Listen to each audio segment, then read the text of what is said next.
Non, ce n'était pas le radeau de la Méduse, ce bateau, qu'on se le dise au fond des ports, dise au fond des ports. Il naviguait en père peinard sur la grand-mare des canards et s'appelait les copains d'abord, les copains d'abord. Ces fluctuates, nec mergiture, c'était pas de la littérature, n'en déplaise aux jeteurs de sorts, aux jeteurs de sorts. Son capitaine et ses matelots n'étaient pas des enfants de salauds, mais des amis franco de port, des copains d'abord. C'étaient pas des amis de luxe, des petits castors et pollux, des gens de Sodome et Gomorre, Sodome et Gomorre. C'étaient pas des amis choisis par Montaigne et la Boétie, sur le ventre ils se tapaient fort, les copains d'abord. C'étaient pas des anges non plus, l'évangile, ils l'avaient pas lu, mais ils s'aimaient toute voix de dehors, toute voix de dehors.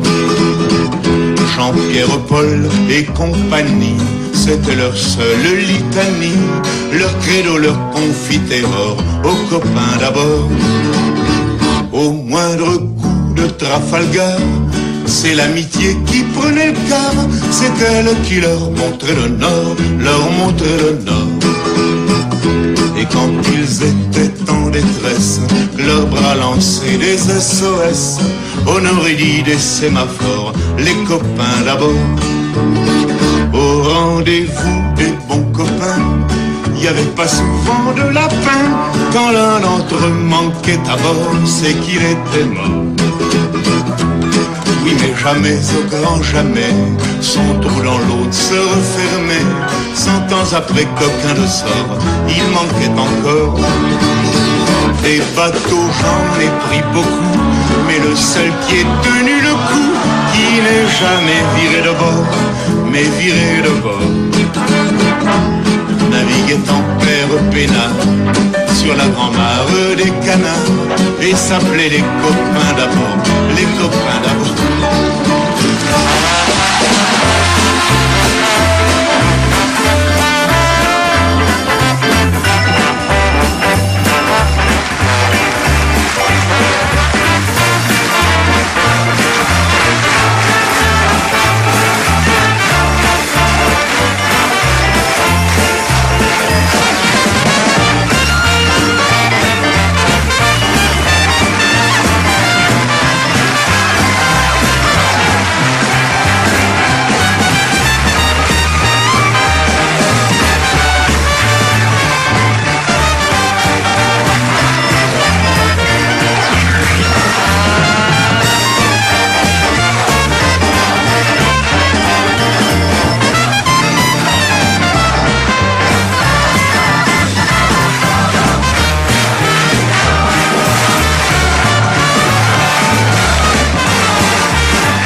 et nos peines, et nos joies, et nos joies, et nos peines, et nos joies sont partagées chaque fois.